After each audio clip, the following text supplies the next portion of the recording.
All right, so I actually let two videos go in between my talking. So we had the Seattle bus tunnel attack, and then we had the explanations in that demonstration that they actually did on the BBC. So we've got I let you watch a couple in between, and let's kind of talk about that now. So one of the factors, one of the situational factors that can contribute to the bystander effect is this pluralistic ignorance. That as a group, we don't know what anybody else is doing. We don't know what anybody else knows. So a lot of times we think that maybe they have access to information we don't know. Like maybe everybody else as a group, as a member of a group, they must know that it's okay to be watching, or they must know that that person's a drunk and is here every weekend, or they must know, they like that. And so we are ignorant of what the plurality knows. And so we oftentimes use them as information, right? This is something that I've talked about multiple times in class, that a lot of times we think that everybody else around us is actually useful information about how we should act. And they're not useful information. They don't know any more than we do. So that's a factor that can really contribute to inaction. Evaluation apprehension. When other people are around us, if we try to help, we're worried that the other people will somehow judge us and say, why'd you do it like this? Or who do you think you are? Or some other thing that probably nobody would ever say, but we worry about it, right? And then finally, there's conformity. The rest of everybody else becomes this group. And if everybody else in the group is doing the same thing, we have a tendency to conform to it. Did you notice in the Seattle bus tunnel video that there was one girl, I will say, she looked young to me, who attempted to help. And she was walking all around looking super anxious. She had a backpack on, walking around looking super anxious. And then she wanted to help, but then she got scared and backed off. So she was trying to be nonconformist, right? She was trying to go against the group, and she was trying to be helpful, but like literally no one else was helping her. And so she ultimately ended up conforming with the larger group and just basically watching. And that's oftentimes what happens, is that, if everybody else is being inactive, then that's the norm for the group, and we're all supposed to be inactive. And to violate that takes some power. And so when we look at the BBC piece, they were trying to make sort of a sex difference comparison, or a higher class versus lower class comparison. You have to keep in mind who walked by and whether they might have had personality factors that would make them more likely to help and be willing to, non-conform. So in the one case, there was a workman who came up and asked the lady if she was okay. And, he seemed like a person who probably was familiar with the area, probably had a lot of the characteristics that made it more likely that he felt okay asking somebody if they were all right. And then when the guy was laying down, I think it was when he was in the suit and he was laying down, they were commenting on how quickly he got help. And see, when you're wearing a suit, you get help really quickly. But the person who approached him spoke to him as if she had medical training. And so he might have just lucked out that the, roughly first person who walked by had enough knowledge that she was willing to not conform with what the group was doing. She knew what the right thing to do was because she had that training. So sometimes we can get nonconformity for based on personality reasons, and other times we can get one. We talked about this with conformity before, that if like one person violates the norm, it oftentimes gives the other people the willingness to go ahead and non-conform either also. And then we have like this new norm that forms. Now we have the helping group.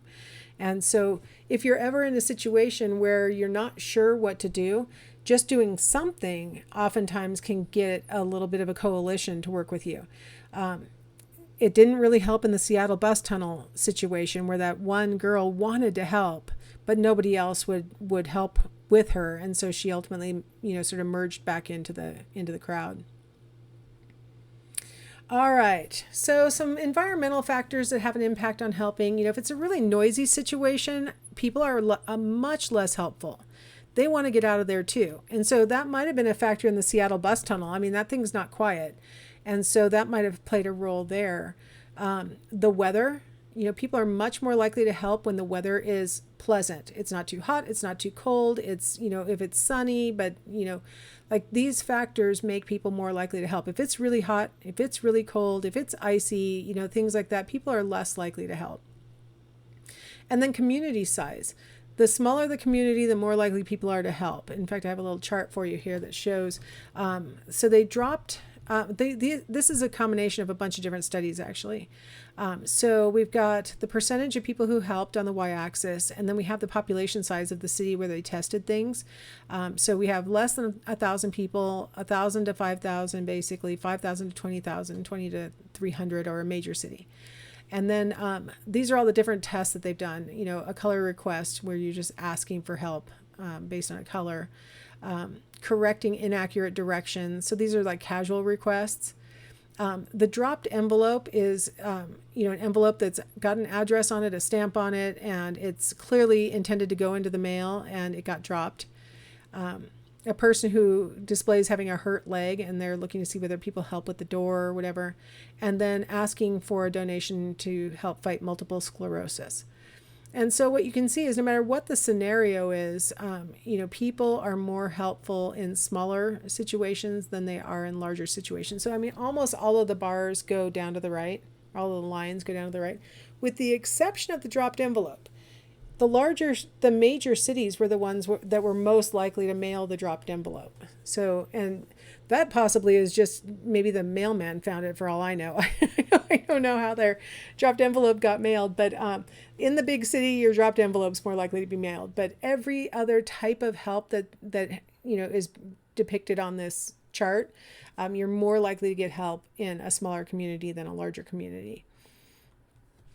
Time pressures. If a person has, some place to be, and so what they do in experiments is they give them a task. You need to be someplace by 3 p.m. and then they send them, to walk to that destination or whatever. Versus time, and if you don't get there on time, everything's going to be ruined. That would be time pressure is high. Blue line is time pressure is low, where they go, you need to be there by 3 o'clock, but if you can make it by 3:15 or something, that'll be fine, whatever. And then the task that they're going to perform, the importance of being on time is low importance or high importance. So if you're on time, it'll be helpful to us, but it doesn't really matter. Versus high importance, if everything will be ruined if you're not there on time, is the high importance one. And so what you see is that when people have high time pressure and it's really important that they be on time, they're much less likely to help than in any of the other three situations, right? So when it feels like, well, I would love to help you, but I can't because I have got to be there on time. People will not be as helpful as if they know that the time pressure is low or that it's not that important that they be on time. All right. How about how we feel about receiving help? A lot of times when we have conversations about helpful behavior, we are kind of cajoling or berating people to be helpful, right? Be helpful. But not all people want to receive help. And so there are some theories about why some people are reluctant to receive help, or they're not very thankful about receiving help. The attribution theory says needing help or receiving help implies there's some kind of personal deficiency. And then, of course, that can contribute to lower self-esteem, right? And so if I'm needing help because I'm weak, well, that's going to make me feel bad.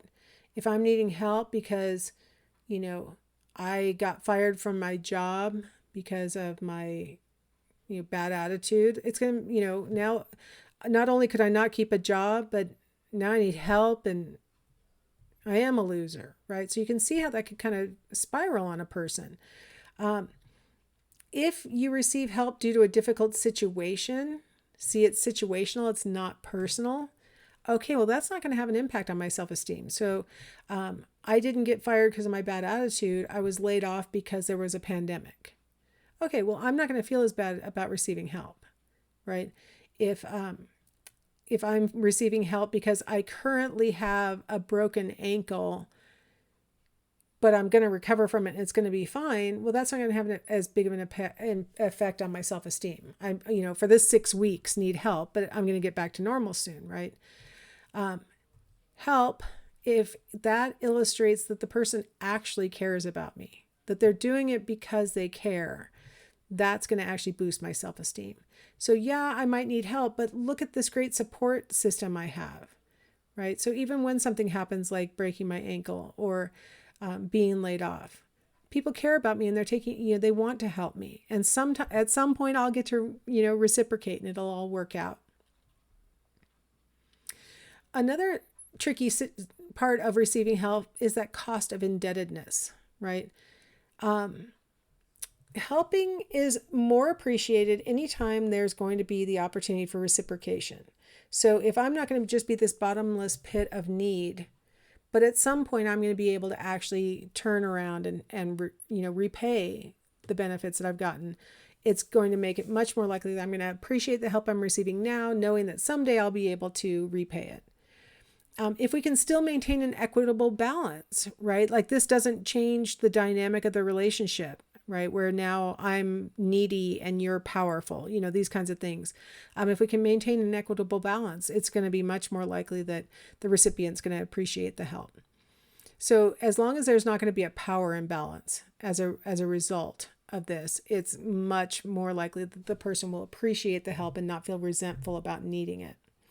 It's kind of funny because the person may feel resentful that they need it, and the way that actually manifests itself is by being resentful that the helper gave the help.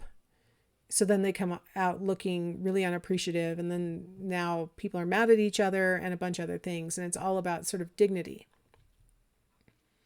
Reactance theory says that helping, somebody helping you might be perceived as a threat, and that induces that reactance that the textbook talked about a couple chapters ago.